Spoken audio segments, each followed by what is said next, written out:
ସମସ୍ତଙ୍କୁ ମୋର ପ୍ରଣାମ।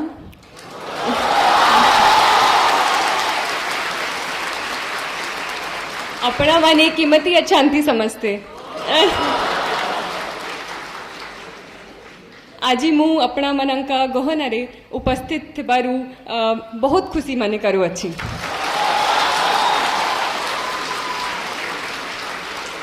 Apologies for the pronunciation errors, if any, but I'm really happy to be amongst all of you today. It's a great honor, and even more so as a student of history, to be present in this historic city of temples, Bhubaneswar, with its proximity to Puri, the home of Lord Jagannath, Bhubaneswar itself being the home of the Lingaraj temple, and not only that, its proximity to the Jain caves of Udaygiri and Khandagiri, the Hathi Gumfa inscription of Kharavela, as well as the Dhauli elephant, the Dhauli rock edict. So it's truly a pleasure to be in this historic land and to be amongst all of you, such excited faces that I'm able to see today. So I'm thankful to Dilip sir, I'm thankful to Vajirao IAS Academy to bring me here and to get an opportunity to interact with all of you.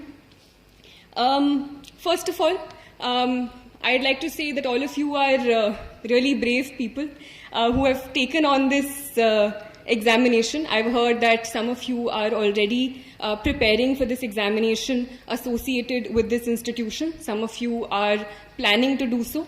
So it's really brave of you to take on this challenge of sitting for what some people call the most competitive examination of the country. Some people even say the most tough examination in the entire world. So I firstly congratulate you for your aims, for your dreams that you've set so high. But at the same time,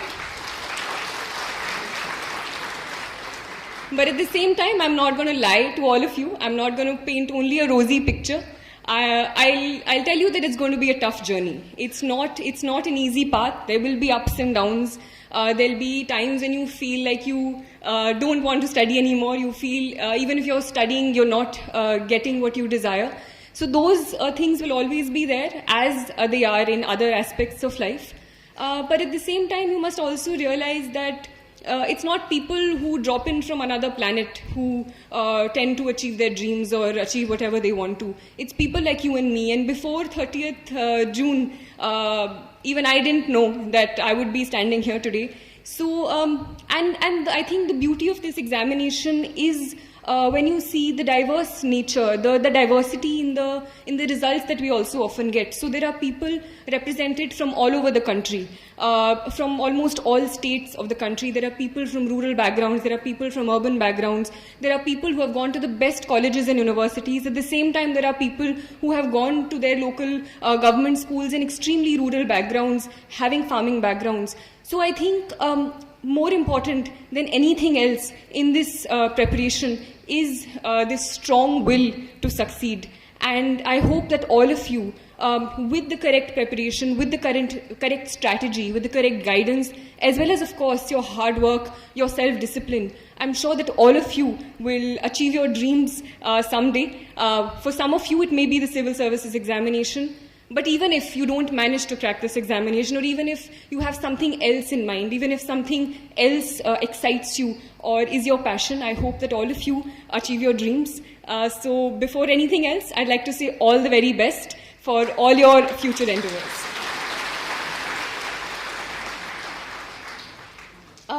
And I'm no one to come and give you success mantras or tell you. I'm also at the very beginning of my journey, so I'm not going to tell you success mantras as to how to succeed in life.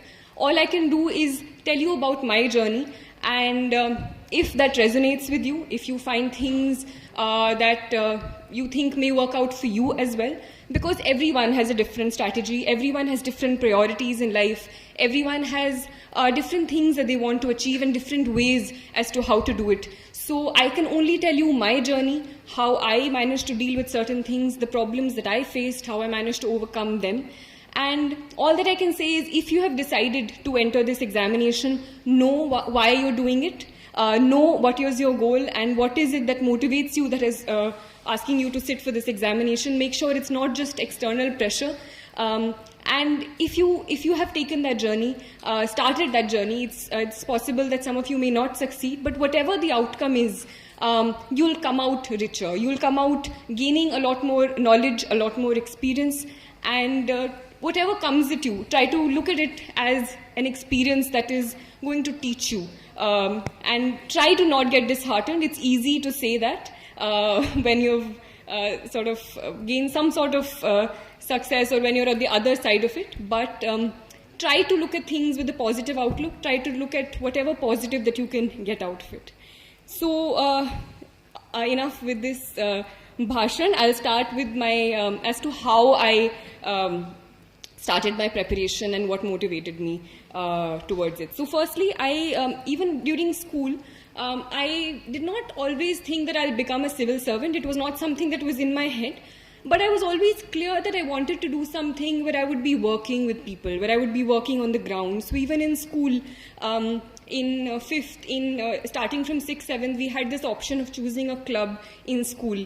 So there used to be options like music or dance or debating. So those things also I sometimes participated in, but my main club that I chose was community service, where we used to stay back after school, teach children from the nearby government schools, even after that. So I think it was always something that I wanted to do, but it was only later when I saw examples around me of people who were bringing about a change in society that I thought that the civil services or the administrative services specifically would be a way in which I would be able to do that to the best of my ability.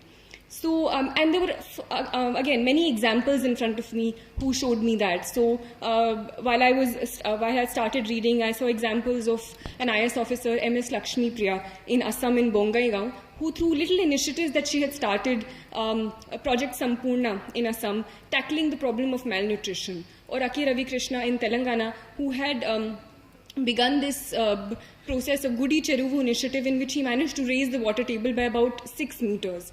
So these were things with slight changes, and with the right will, they were able to bring about a huge change to the people around them. So people like these motivated me, and I thought to myself that this is probably one platform where I can best serve my country in a way. So this was my idea. Towards the end of my graduation, latter half of my graduation, I decided that this is what I'm going to do. After my graduation, I started preparing for this examination. There were, again, as I said, many downs in this preparation as well. So 2 things that immediately come to my mind when I was asked is, so I gave my first attempt in 2020, which was last year. This was 2021, the attempt that I managed to succeed in. In that attempt, I cleared my preliminary examination. While I clearly remember that day also. It was around 11, 12 at night, quite late, and I was just going through my detailed application form to correct any minor errors that before submitting it finally. And I just realized that my medium for the mains examination, GS papers, the general studies papers, was Hindi. And I remember I kept staring at it for a really long time because I couldn't believe that it was Hindi. That, again, is an entirely different story, but we tried to go to UPSC many times and try to make that change again. There was some technical error due to which it had happened. I still don't know how it had happened. But the thing was that it had happened. There was nothing that could change it.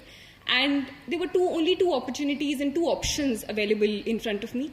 Either I could forego my attempt and leave it and wait for the next mains and prepare for the next mains and next prelims, or I could do whatever I could in those 2 months and try to give the examination in Hindi. And I chose the latter. I think at that time, even for a second, I think it did not occur to me that I could somehow leave it. And I think I'm no one to preach, but I'd just like to say that anything that life gives you, I think it's always a good idea to take it for the positive. And it's often said that life is 20% what is given to you and 80% of what you make of it or what you see it as. So I probably saw it as another opportunity to learn Hindi better or learn my language better. So in those 2 months, so things like, it's easy to learn because I liked Hindi. Reading Hindi is my mother tongue, but learning it in a completely different way in terms of technical terms was a whole new challenge. So GDP became Sakal Gharelu Utpad. longitude and latitude became Akshansh, Deshantar, Ushnakatibandhiya, temperate, tropical. It was another challenge altogether, but it was also exciting. So I think it's how you look at it as well. That was the first this thing, and it's likely that you will fail also, or how you define failure is also another matter. So I missed the interview call by 1 mark, but I think I learned. But even that missing, I took it as a challenge, because I was positive that if I can do it in Hindi and still miss it by 1 mark, if I do it in English, which I'm much more comfortable with, it's much more likely that I will succeed. So I took it as a motivating factor. So this was the first thing. The second time where I felt was a little downward curve in my preparation was this time's mains, where I was really sick, and I had high fever. There was a lot of fatigue. So there was a point in time, two days before my optional papers, 2 days I couldn't study at all. I couldn't even pick up a book. 2 days before it, I was literally texting my mother on WhatsApp things that I wanted, because I didn't have the energy to speak. This is not something that I'm exaggerating, but there was so much fatigue in my body. But at that point, you know that there are 3 days to go. You can either give it your all and not regret it later, or relax at that point and regret ki if I had pushed myself during those 3 days. So that's what I told myself. It's just 3 more days, 2 more days, 1 more day. I literally pushed myself to the hilt till I finally wrote my last word and heaved a sigh of relief on the last day of my optional papers. So I was asked to talk about certain ups and downs in my journey. So this is what I'm going to, 2 things that came to my mind. And the only thing I can say is all of us have our own experiences, all of us make our own mistakes, and I made mistakes. And the only thing is not to repeat those mistakes, to learn from them and go forward. And take anything that life gives you as a challenge. Go with it with a problem-solving approach, a solution-oriented approach as to this is something that is thrown at me. How can I best maneuver it? How can I go about it? And I think that's a positive way to look in life, to look at life, and keep you more happy, I feel, if nothing else. Coming to my actual preparation. So this is when I turn to how I prepared for this examination. As all of you know, or some of you know who are preparing for this examination, it consists of 3 different stages: the preliminary examination, the mains examination, and the personality test or the interview. So firstly, it's important to understand that it's not a clear-cut division. You can't just prepare for prelims, you can't just prepare for mains, you can't just prepare for interview. It's a holistic preparation, it's an integrated preparation where your foundations need to be very strong. And I made sure that there were 2-3 things that I kept in mind. First was keeping my sources limited. So whatever subjects that I had, I used to rely on 1, maximum 2 books for my very basic preparation. Mostly they were the NCERTs or any other basic books. If you are going for any coaching classes, stick to any one coaching class and just add things that you may find from the newspaper or anything else. Right? So sticking to the basic book, sticking to the NCERT, sticking to whatever one book that you've decided for each subject for getting the hang of the subject. Right? Apart from that, being very true to the syllabus, and this becomes even more important in the mains examination, because one thing about this examination is that there's too much to read. There's a overabundance of information, there is overabundance of material in the market, there is overabundance of help that is given to you, there is overabundance of advice that is given to you. Every other person will come and start giving you advice about, this is what you should do, this is what you should do. But you should know what you have to do, and your best guide for that, according to me, is the syllabus and previous year question papers. So these 2 personally were guides for me, especially in the mains examination, as to what to read and what not to read. So even when you're going through a book that is being given to you, try to orient it with the syllabus that is provided and see, this is something that can be answered, or looking at previous year question papers, that these are certain questions that are answered, and which will help me. So overall, as an integrated preparation, I'll talk about specific prelims, mains as well, but overall, keeping your source material limited, also for current affairs, also for the basic static material. Secondly, coming back to the syllabus, coming back to previous year question papers. And thirdly, of course, is revision. So whatever you do, it's even if it's the topper, even if it's someone who gets really high marks, The first time you read anything, the next time you come at it, it will be as if you've never read it before in your life. And this is something that all of us, everyone who has started preparing, has gone through. So make sure that you go back to it. Keep on going back to it rather than spreading your preparation wide. Rather than, reading 5 books for the same topic, read one book but read it 5 times or read it 3 times until you completely imbibe it. Right? This is overall for integrated preparation.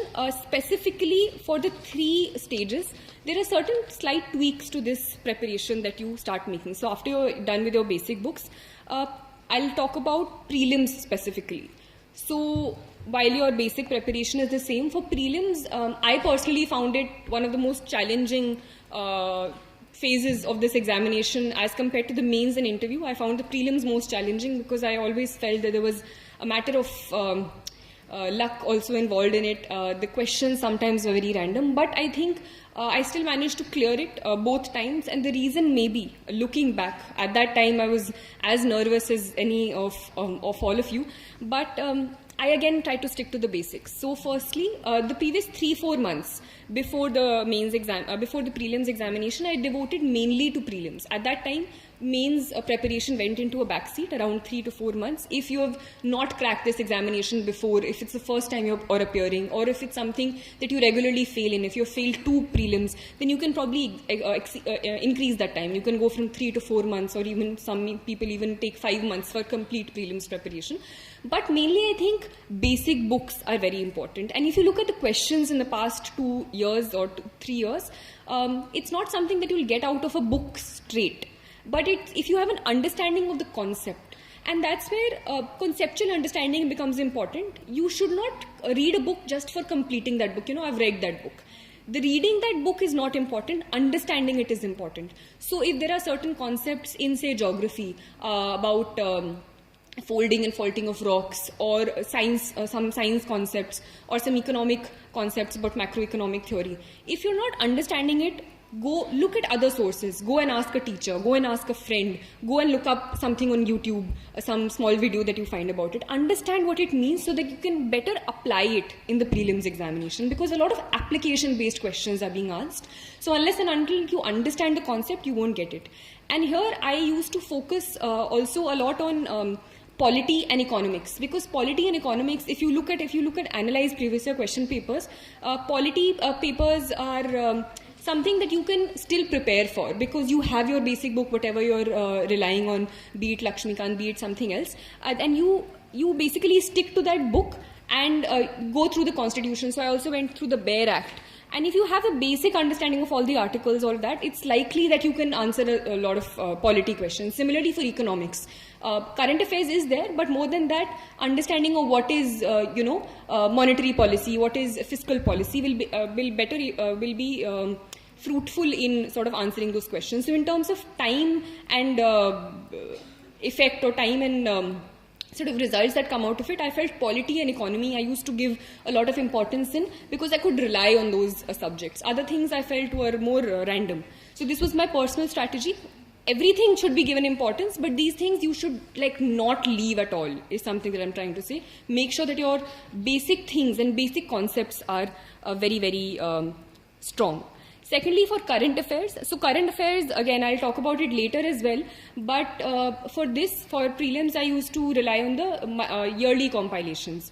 Any sort of yearly compilations of current affairs you get. Some people use monthly compilations as well, so whatever works for you, but make sure that you have one source, because current affairs is a sea of information, and once you get lost in it, some people go through daily current affairs, then weekly, then so just make sure that you have one source. Add on it from your newspaper if you read the newspaper. I used to stick to a newspaper as well. But for the prelims, I mainly used to rely on the yearly compilations, go through it 2-3 times. And because sometimes people give in a lot of time, and because the nature of examination is changing, you don't get that reward out of it if you spend too much time going through 3 different magazines of current affairs. Thirdly, after your base concept is done, and even in between also, once you complete a subject, try to solve questions of it. And for that, you can enroll yourself in any test series or take any questions from the market that you get. So a test series was one thing that used to help me in firstly completing the syllabus and understanding, this is something that if I used to complete economics, I used to go and solve a test of economics. if I used to complete polity. So it gives you an analysis as to how much, how well you have read the basic books. Okay. Apart from that, practice of not just test series but also previous year papers, because previous year papers are important in helping you understand the language of the questions, the nature of the questions, and also the nature is also sometimes that you don't get it from the books. You also get the knack of eliminating questions or getting to know, Acha, this is something that I can do if something like that comes, or trying to find corollaries in other papers. So previous year question papers are really important. I often give examples of where even questions are repeated. So say a question on right to privacy being part of which fundamental right was a question that was repeated verbatim. Similarly, there was a question on economics that was repeated within a matter of 2-3 years. So it's a reward that you get. Similarly, questions on history. So last year, I think, the year before this, there was a question on Mongols. And someone who had probably gone back and looked up what the Mongols were when they came to India would have maybe been able to answer the question that came this year. So both here there was a question on Mongols with slight differences, and the other options, if one had analyzed, one could probably answer the question that came this year. So going back to previous year question papers, not only the question but also Google searching other words, other options, looking back at the subject is something that really helped me, which probably helped me get through prelims at both in both years that I gave this examination. So basic books, current affairs, test series practice, at least 3-4 months pehle to I used to do a lot of test series in the last 3 months. Before that also you can beech mein do if you want. It also helps you understand how many questions you want to attempt in the final paper. So if you have good accuracy, some people go for 80 questions or even less, or I personally went for a lot of questions. I went for 90-95 questions, but it depends. So all of that you will analyze when you're doing these test series and you're understanding which questions to attempt, which not to attempt, because negative marking also pulls people down. Apart from that, previous year question papers analysis, not only for practice, but I used to figure out things that I'll make notes of separately, which I couldn't find in any book. So in the previous year papers, if I'm finding a lot of questions on Buddhism and Jainism, and I'm not finding that specific content in a book, so I used to make 1 or 2 page notes based on Google search, based on going through a certain book, and revise them later. Similarly for maps, because maps is something that fetched you 5-6 questions sometimes. So going through maps, so I used to make a timetable before the prelims that every day for the last 2 months I used to devote say 15 minutes or half an hour to just the map questions, because you can't do all of them in one day. So just looking at a certain continent's map or going through certain videos that you find on YouTube, anything like that. So these are things that you have to figure out by analyzing, and these are things that no one will specifically tell you also. You will have to do this hard work yourself. Sometimes you just rely on acha toppers, notes are there, toppers, this thing is there, we'll just go and use it. That process of going through it yourself is also important, even if you're taking toppers notes. So I used to take sometimes look at toppers answer copies or take toppers notes from certain sources, but making that your own as well, going through that, adding stuff on your own, regularly revising it until you make it your own is also important.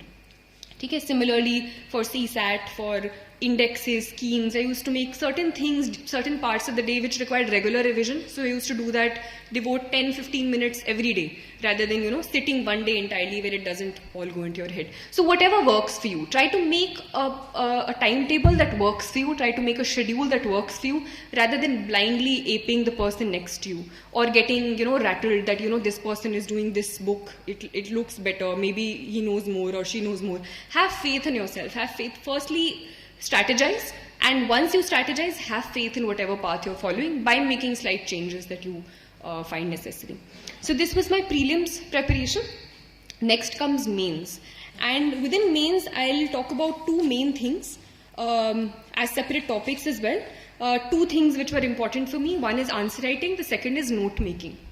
So for answer writing, I think there are a lot of things that are important, and I managed to get decent marks in my GS papers and my optional as well. And I felt one reason for that was also, looking back again I can say, is answer writing. I used to practice answer writing, and not just practice it, but analyze how I've written those answers and build up on them later as well.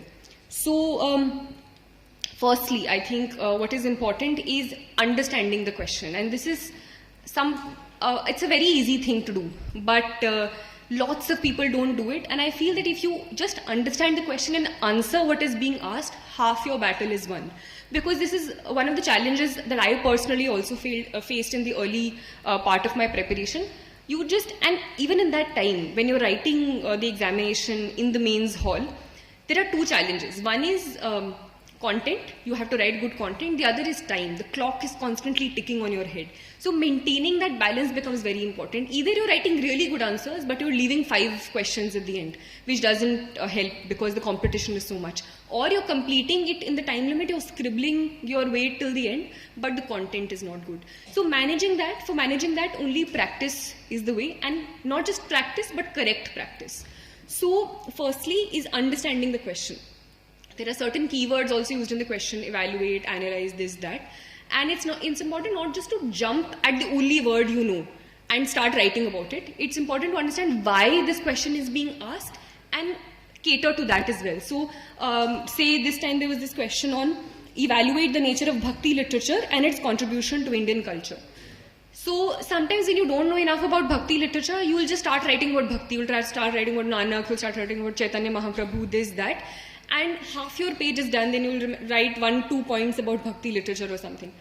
The important thing is, even if you don't know exactly what, how, say, Bhakti literature, what the nature is, its contribution is, try to orient your answer according to the demand of the question. So start writing about Bhakti literature only. Start writing about, so I think in this paper, in this question, what I did also, I made, so although it's not required, but for visual presentation, I made this map of India slightly on the corner, and I jotted it down, jotted the different Bhakti literature across the map, on the map itself. So say the Bishnupad or Mirabai's this thing, everything, Lal Ded's this thing, Abhangs in in Maharashtra and all of that. So even at a glance you could just see what those things were about. Then the nature of Bhakti literature. So look at the keywords, and this is something that I used to do. I used to divide the question based on the questions and on the words that were used. So nature of Bhakti literature, what is the nature? So say devotional, and then give an example. Try to give what you're saying and provide an example to it, so the examiner doesn't have to think too much. The examiner knows that, you know, this is what she means and this is how she's displaying it. So nature of Bhakti devotional, then poetic, so you talk about certain poetry compositions, then something else. Then the second part of the question was its contribution to Indian culture. So the contribution you think about, and when you make these headings, even if you didn't know the answer yourself, you start making links in your head also, such as what can be the contribution of Bhakti literature. It can possibly be to, bringing about this temple tradition, how these Bhakti songs were sung in the temples, how that created this thing, the musical culture that probably developed out of it. So these are things that you won't read, but you can associate with things around you. And sath mein you're providing examples about, say, Shankaracharya, and these are things that will come because we have things that we've seen in our homes, we've seen somewhere else. So if you just stick to the wordings in the question, what is being asked in the question, rather than coming back to only what you've read in the books, you know, Bhakti I read in that book, Nanak was written, Kabir was written, so I'll just write that. That won't fetch you marks. Understand what the question is, try to relate it with your environment around you, and try to answer those questions in that way. So firstly, most important, understanding what the question is. There were questions in GS3 this time which none of us knew, like there were half the questions were random questions, but I still managed to get, I think later I got to know decent marks there, because I tried to reorient what I knew according to the demand of the question, rather than just writing anything I knew or just leaving those papers blank. So understanding the question, answering only what the question is asking is important. Secondly, content. So this again was another example I wrote down. Analyze distinguishing features of the notion of equality in the constitutions of USA and India. So this was, I think, a 15-marker question, and there are not too many differences. But what sometimes people did was, they didn't know differences in equality, so they wrote differences in the constitutions of USA and India. But that's not what the question is asking. So try to answer what are the differences in equality. Even if you're not getting, try to reorient the question, the differences you know between the constitution in terms of equality. Try to shape what you know in terms of the demand of the question. So these are 2 examples that I remember. Secondly is content. So first is you understood the question, but if you don't have the content, how will you do it? So that content wala thing, you have to do the background work, and that is when I'll come to note making and all of that. In the examination hall, during those 3 hours, you don't have the time to think. You can't just sit around and think, acha, this, that. All of that you need to do before the examination, and your content, to a large extent, apart from on-the-spot thinking, needs to be prepared.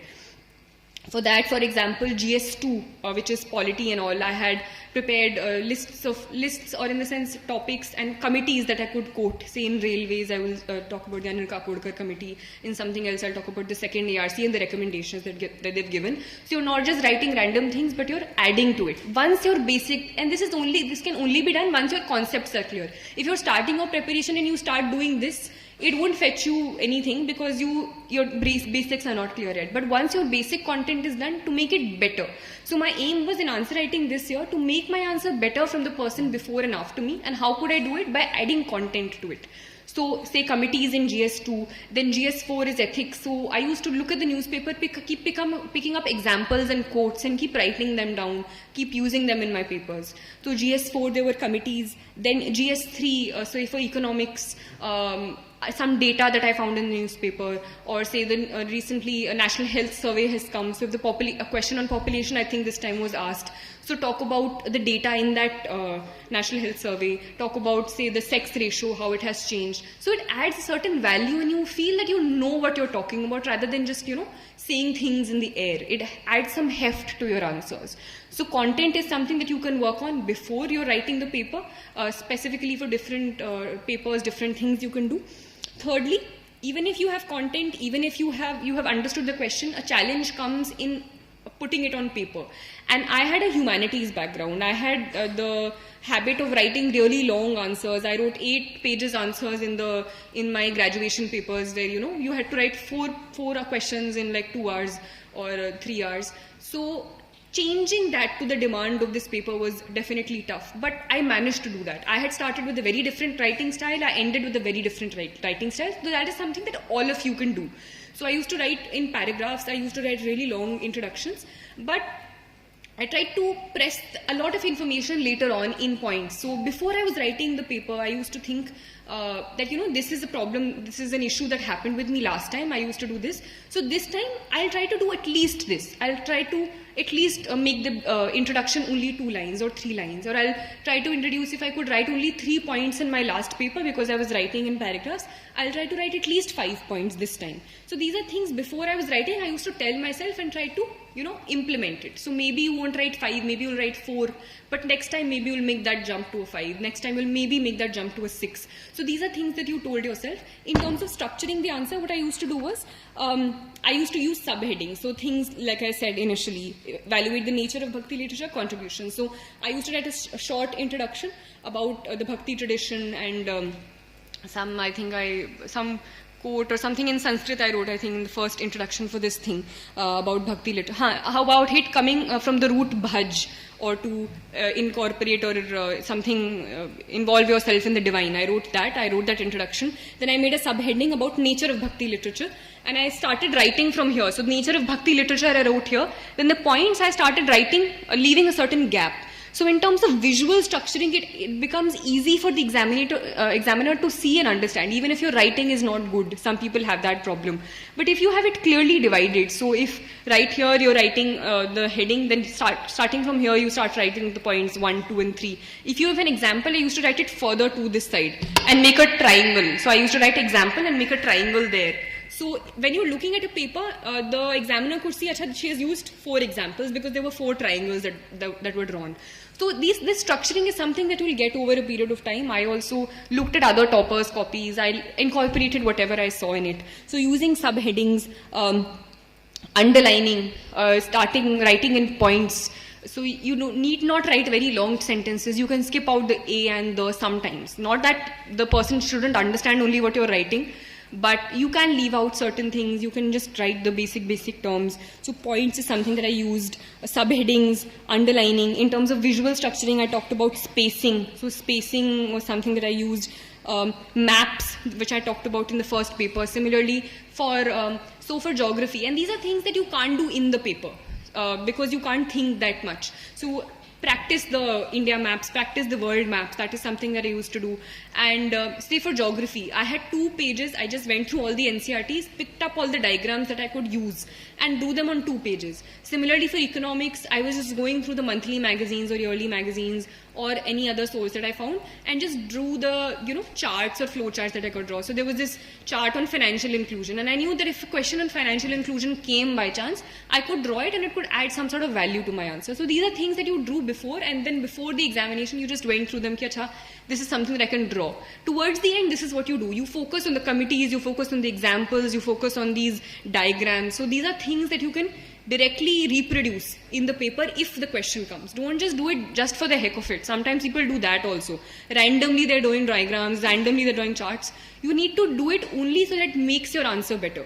Don't unnecessarily bombard your things with these visual things, but if it's making your answer better, definitely do it, because it adds some sort of diversity from the paper before and after you. And all of this is done, but more than that, it's practice.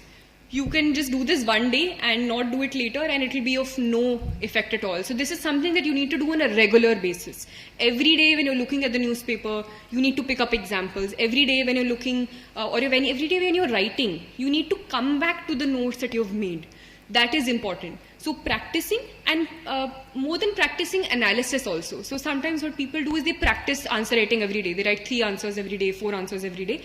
I used to, apart from the test series, so the later test series that I joined, I also did practice within a group of friends, 3-4 friends we had. We used to practice previous year question papers and look at each other's answer copies and see, acha, your introduction is better. So this is, if this question comes, this introduction can be used, or this example is better, so I'll incorporate that there.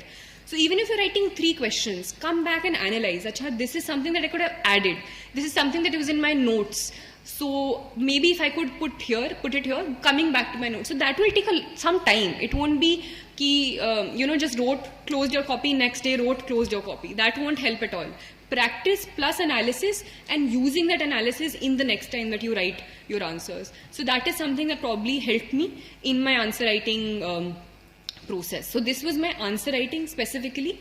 Apart from that, for mains preparation, the basic books you would have already gone through 3 or 4 times. And yeah, this is something that I forgot to say, but for me personally, prelims I at least made sure that I had done 3 revisions in those 3 or 4 months before of the basic books that I had, or whatever thing that I was following, whether be it Spectrum for history or anything, or the NCRT for geography. I used to make at least 2-3 revisions. It depends on you, how much you've read that paper. If you're doing it for the first time, maybe more, maybe less, but just to make sure that it sticks in your head. So those revisions you've already done before.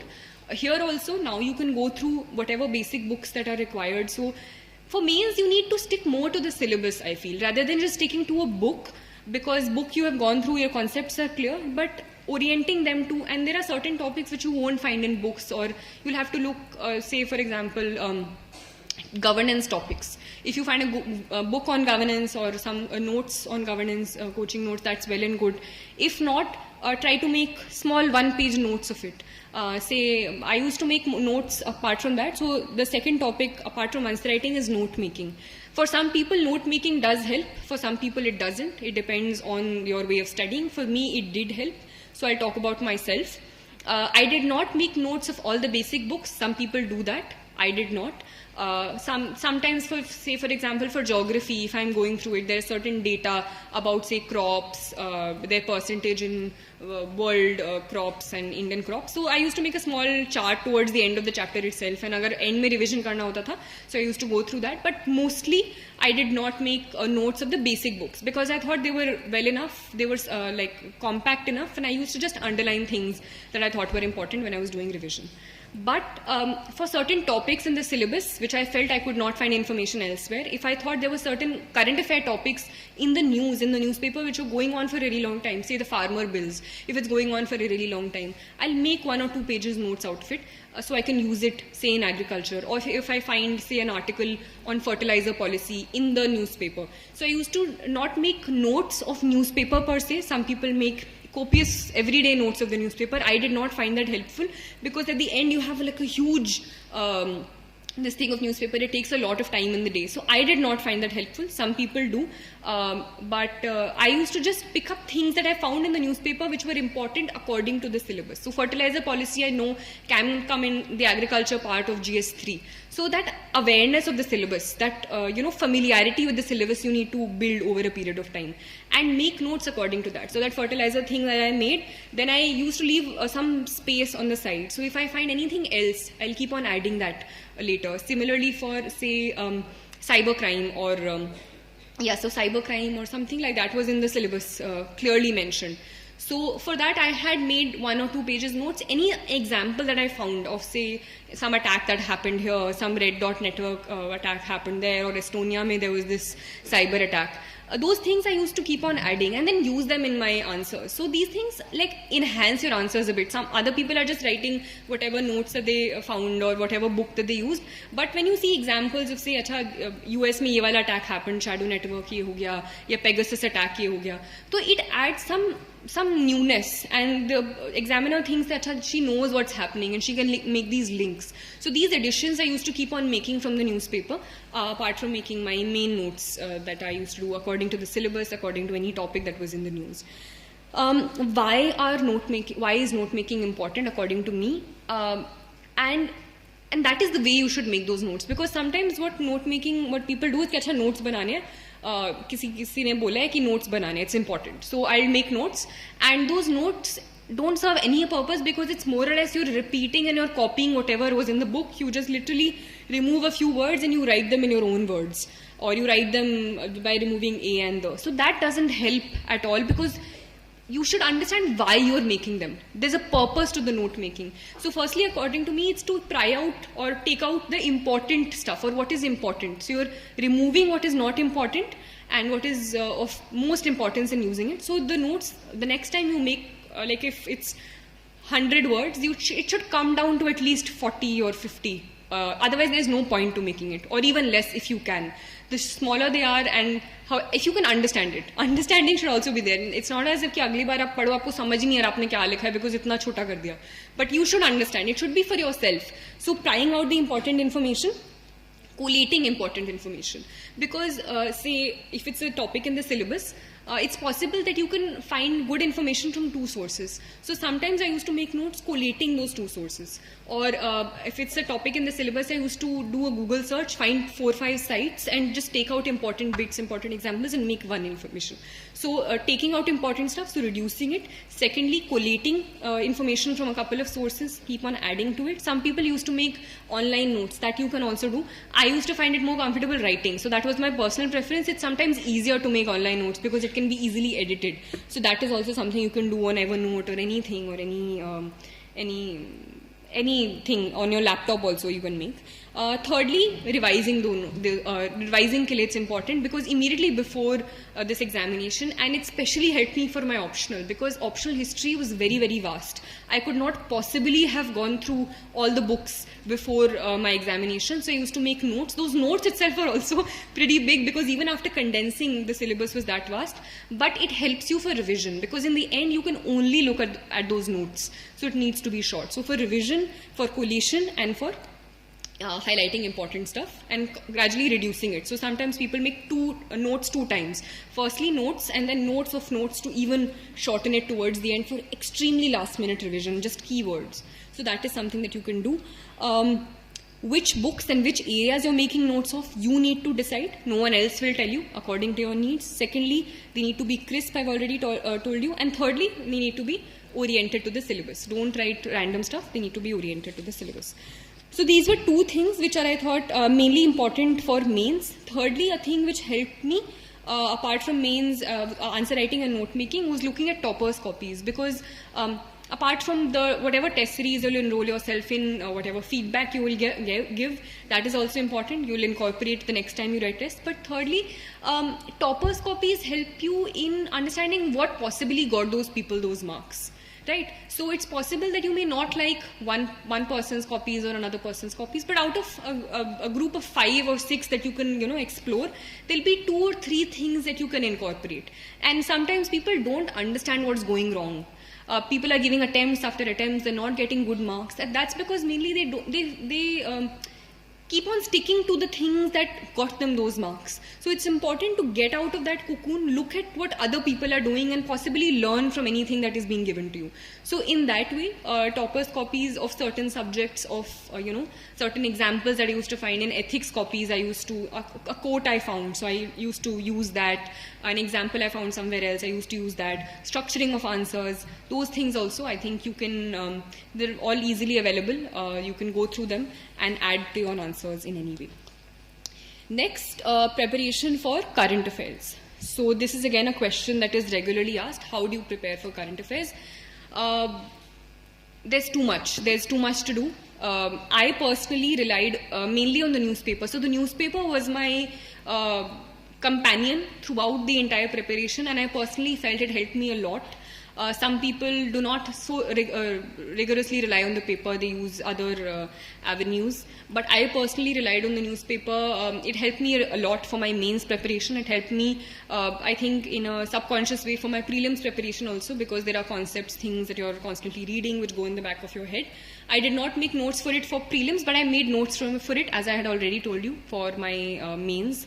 Examination topic-based, syllabus-based notes. So I just like to say that get into the habit of reading the paper. It will help you in some way or the other. And as we'll talk about later about the interview preparation as well, that at that point you can't neglect the newspaper at all. Sometimes you have to rely on more than one newspaper to get opinions, but it's better to get into the habit of reading the newspaper, because sometimes in the monthly compilations or yearly compilations you get the facts, but you are not able to get into the bottom of it. You don't get opinions as such, or an analysis, which sometimes I think you get from newspaper editorials or any other article that you find on specific issues. So try to get into the habit. If you're not able to understand it, take help of someone initially, and it's very natural. Initially people take 2 hours, 3 hours to go through the Hindu, go through the Indian Express. So it's absolutely fine. Take that time, but over a time cultivate a habit of reading only the important parts. You can leave out the political bits for the preparation. You can leave out certain other things. And if you orient yourself to the syllabus, you'll understand what to read and what not to read. So the newspaper I used to follow, I used to keep adding to it, adding examples, adding notes to my mains notes that I was making.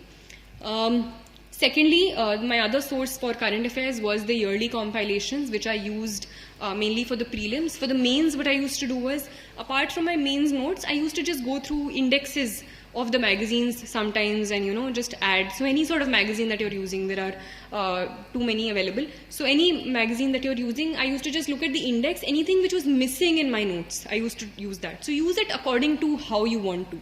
So yearly compilations for prelims, and thirdly, my notes. So my notes I used to make, and we had made a certain group also, a self-study group, 3-4 people. We used to divide certain topics, make notes of them, and use them towards the end. So that was my strategy for current affairs. My only advice is keep it limited. Don't, because there's a lot to go in read in current affairs, stick to any one source and believe that it will work out. Because self-belief is also very important in this examination. Self-doubt is one of the biggest things that you face at every level. You're all thinking, this book is not good enough, my preparation strategy is not good enough, this particular coaching or anything. You're always questioning yourself, but just have that self-belief that whatever you've chosen is going to get you there if you have, the correct reasons, the correct strategy, and your materials, basic materials are right. Then was my strategy for optionals. So optional, firstly, is the choice of choosing your optional. So according to me, some people have asked me, how do you choose your optional? And some people had thought that history was not a scoring optional initially. So I was also told, even if you have history as your background, try to change it. Some people have changed it already because, history is not that scoring. And maybe you take sociology, maybe you take something else, you'll get more marks. So I personally think that this is not true. There have been people from all different sources and different optionals who have got marks. There are people in the top 20 from economics background who have gotten marks, from from Hindi literature, from sociology, from political science, from medicine. So these are things that, people say that economics may don't get marks, history may don't get marks, medicine is very, very vast. So just make sure that whatever you choose as your optional, you have an interest in it. Because an optional, you have to put in a lot of hours. You have to, consistently read those things, read extra books, write answers. And that will not be possible if you don't have interest in that subject. So first and foremost, make sure that you have interest in the optional that you're going for. If you're, say, from an engineering background, which some people say that, they have a problem with, because, say, I had history as my background. I did my graduation in history, so I took history. I was comfortable with it. I had an interest in it.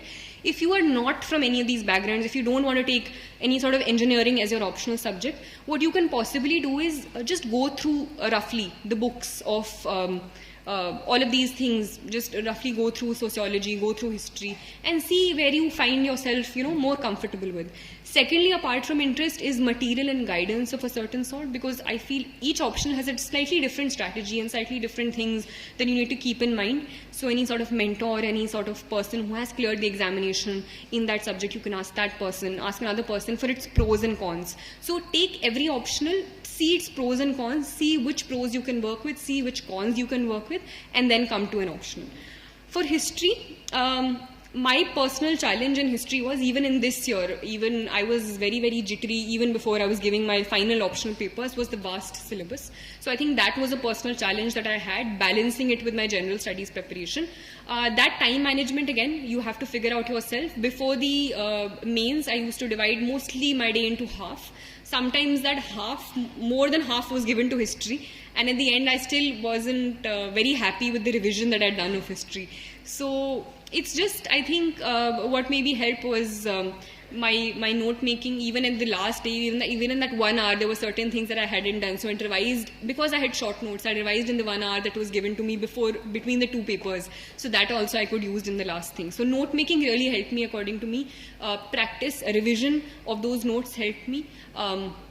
So that, I think, worked out for me in history. I had a certain love for the subject, so that sort of background also probably helped me.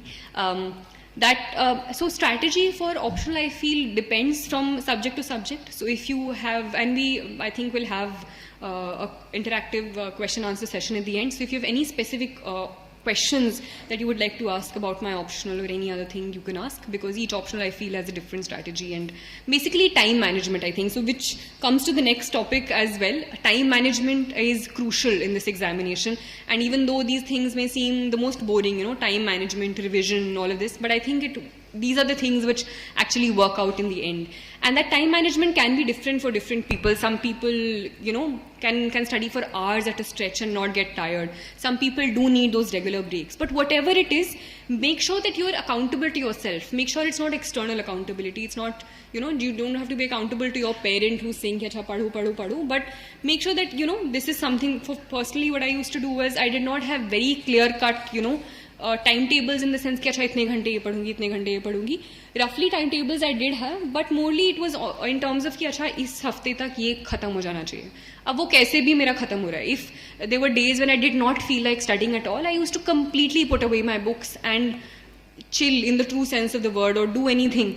But when I used to study, I used to do it with my, literally tan and man, and not think about anything else. So those things, those ways of studying, you need to figure out yourself.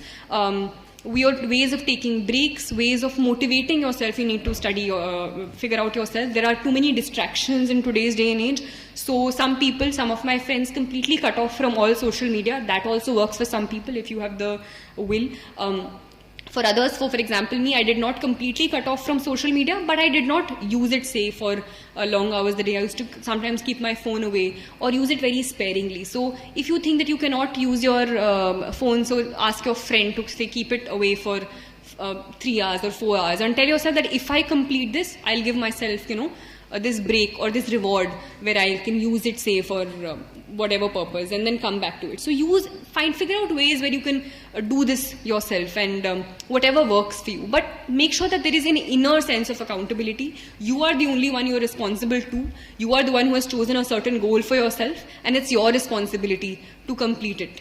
So that is something that must be kept in mind in terms of time management. But time management is important. You cannot ignore it. You need to know when to complete the syllabus, when you'll start preparing for your answer writing, when you'll start preparing for mains, when you'll start preparing for prelims. So 3-4 months before, I used to stop preparing for mains before my prelims examination. Before that, initially, after my prelims examination, the early few days I used to keep for ethics. Then I used to start preparing my optional strategy. So those things that I think you have to figure out yourself according to how you work and how well you can balance things. And revision again. Revision is important at all stages of the examination, be it prelims, be it mains. Then I think thirdly, we've talked about prelims, we've talked about mains, we've talked about optionals. Now we come to the interview part of the preparation. And I think it's still a faraway thing because I believe that some of you and most of you have started beginning your preparation or are thinking of beginning it. But as I said, it's an integrated preparation. The only thing I think in terms of current affairs that becomes different for the interview is that you have to have opinions also of things. You can't just know the facts. You need to know causes, you need to know consequences, you need to sometimes defend what is happening. You can't just get away by reading monthly magazines. You need to read the newspaper. You can look at, so in terms of opinion formation, some things that I would suggest, some people have a problem talking or feel that, you know stuff, but you can't say it out loud in a group of people. Some people are shy. So those things you can start working on from now onwards also. You can start, taking part in group discussions, sitting with a group of friends, talking about any topic which is happening in the news and seeing other people talk. So looking at, say, Rajya Sabha TV, there are certain discussions which happen, any sort of other discussions. I used to sometimes listen to Google podcasts. There are things, so there are lots of podcasts by certain newspapers. So Indian Express has this thing of 3 things by Indian Express. So any topic which is going on in the news, they talk about it in detail. So listening to these things, having those discussions with a group, so you get out of this inhibition of not wanting to speak. And don't be afraid of saying out the wrong things, because among friends, this is the only place you can, or among, say, teachers, this is the only place you can where you can correct yourself. So even if it's far away, these are things that you can start doing. It will even help you develop your personality in the long run. So start having these group discussions. If you think that you feel shy speaking, try to talk in front of a mirror. Some people are advised to do that if they are not comfortable doing that. So firstly, in terms of content, read newspapers, develop opinions on things, have discussions, look at videos, hear podcasts, try practicing these things, try practicing answering questions. Apart from that, the detailed application form that you get, that you fill towards the end. There are certain sections for hobbies, there are certain sections for things that you've done in school. So every single word you need to start, you need to prepare for. I think for that you can, think about a little later, but I'm just informing you. Let's say you're from Odisha, so you'll have to prepare about the state, about, the sex ratio, the cultural importance of the state. All of those things you will have to prepare for. You might be asked questions about that. So the detailed application form. In terms of hobbies, some people are asked, how do you develop hobbies, or, can you make up hobbies? So I would suggest that don't make up hobbies only for the application form. Try to cultivate those hobbies from the beginning of the preparation, or just like, I think generally also, I think there's not only studying which is there to life. There are things that you should develop a personality of a certain sort. Engage in whatever, be it a sport, be it any activity, be it any craft, singing, dancing, anything. So that I think it also gives you a break, because as much as I'm standing here and talking now, it's a very strenuous process. It's physically draining, it's mentally draining, and you need these an off time also in between. So cultivate a hobby from early on also. Even if you want, it'll help you in the interview. Think of it as that also. But generally also, I think it'll help you if you develop something apart from only studying. So those are things that you can keep in mind for the interview. As for the last time when you enter the interview hall, I think calmness of a certain sort is important. Self-confidence is important, and those things you'll cultivate when you gain the content, when you gain the knowledge, and when you start practicing and doing these things from early on. So apart from your knowledge, it's also a test of your character, it's a test of how calm you can be in stressful situations. So that, I think, is my advice for the interview.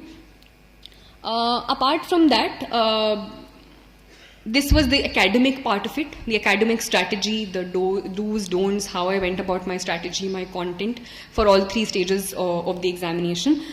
Apart from that, I think you need to understand and ask yourself why you're giving this examination. And setting a goal is important. So I believe that some of you are preparing. There are maybe some of you who are who have certain other goals in mind. So just make sure that you set your goal for yourself, whatever you want, and ask yourself why you're doing that. Because that is something which will sustain you throughout the preparation. And motivation is something that you have a dearth of at times. The results have come or something happens, everyone is pumped up, you think, I'm going to get a top 10 rank, I'm going to get a top 20 rank. 1 month goes away and that motivation goes down. So that motivation should be internal. You should know why you're doing it, because when there are those down times, when you're down in the dumps, when you're questioning yourself, you need to come back to why you started in the first place. So that, I think, is the first and foremost, most important thing, that inner motivation, why you're doing it. You need to be very, very clear. If you're not doing it for the right reasons, it's probably good to step back. But just remember why you're doing it. So setting your goal, once you've set that goal, it'll also give you the motivation to work hard, because even though there are different strategies, different ways of reaching your goal in this examination, you have to work hard. There's no way working around it. Whether you're doing it by slogging 18 hours a day, whether you're doing it by doing 8 hours a day but doing it consistently, you have to work hard. There's no easy way out of it. It is a very, very tough examination. Let me not mince words. It's a very highly competitive space as well. So you have to work hard. But that motivation that you get by getting to know, the way that you can serve the country, or the avenues that will be available for you in terms of ways you can contribute to people around you, that is a big enough motivation to keep you at it for those long hours. So hard work is very, very important. However much you try to run away from it. Time management, revision, all of that I said. But also, hard work can also be in various ways. You can work hard at doing certain things and still not get the desired results, because maybe you're not going with the right strategy. So apart from hard work, that hard work should also be in a certain direction. And that is where there is an importance of guidance, of mentorship of a certain sort, of knowing the direction where you're going. So make sure that however you work around that strategy, be it through mentorship in a coaching institute, if you're choosing to do that, or a mentor that you have around you, or a person who's cleared the examination, or if there are other sources as well. Whatever it is, make sure that you are following the correct strategy, and that hard work is being put in a certain direction. Make sure it's not being spread out. As I said, keep your sources limited, keep your direction limited, so that you can more easily reach that goal. Apart from guidance, mentorship in a certain direction, after the hard work and after all of that is just going through the content, is the practice and evaluation. So for practice, any sort of tests that you go through, test series, be it for prelims or for mains, and more important than just the exercise is the feedback. So using the feedback, not just taking the feedback as it is, but using the feedback the next time you do that. Self-evaluation as well. So there is an external evaluation and self-evaluation in terms of how much you've improved in the past 1 month, things that you need to work on, things that you think are done, and focusing on the things that you have left out. So practice and evaluation. And things that are not talked about, apart from the academic part, is the emotional balance and emotional stability that you need to maintain. Because it's, however many times I repeat it, this motivation, these ups and downs, there'll be constant ups and downs during this preparation, and to deal with those downs, you need a certain emotional balance, you need a certain stability at that time, and these things are often not talked about, but the stress is also really, really too much. There is parental pressure, not even just parental pressure, there are people randomly from, distant relatives who've got to know you're preparing for this examination, and they ask, acha, uska kya hua, or uska. So there's random sort of stress as well. But you need to be accountable only to yourself. right? And so coming back to yourself, so what I used to do when I used to be stressed at times, or I thought, so there are different things for different people. So whenever I used to feel stressed, I used to take really long walks in the park or any sort of nature thing that I wanted to do. I used to eat some of my foods, the nice foods that I liked, some of my favorite foods, I used to order them. Or I used to read a book, watch some of the movies that I liked. So getting in that immediate sense, you can figure out your ways to de-stress. In the long term, I think you need a positive environment around you. So a positive group of friends sometimes helps to push you, even if you're coming down. So I was lucky in that sense. Thirdly, obviously, your parents are a great source of support. So for me, I was lucky enough in that regard as well, where that positive push was always being put. I was never made to feel that pressure of not performing or not doing well enough. But even people who do not have that sort of support, people who are living completely alone, who do not have the positive environment of friends or parents around them, try to look inwards. It's easier said than done, but try to look inwards, try to understand what you're doing, figure out ways of de-stressing, whatever it is. Try to understand what your priorities are in life, how you can, try to achieve them. So those are things. And I think most importantly, I feel what gives you an inner sense of satisfaction is giving your 100%. And let's not mince words, the success rate in this examination is very less. So there are a lot of you and lots of people who give this examination who will not succeed in this examination.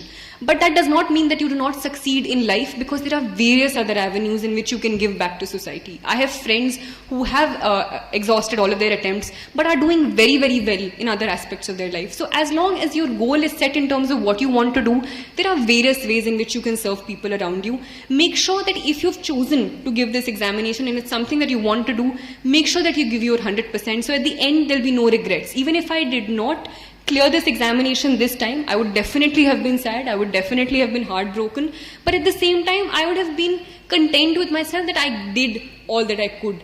And the idea of Nishkam Karm that we often talk about, I think it's very important when the Karmani Vadhikaraste Ma Phalishu Kadachana, you give your 100% and then don't worry about the result.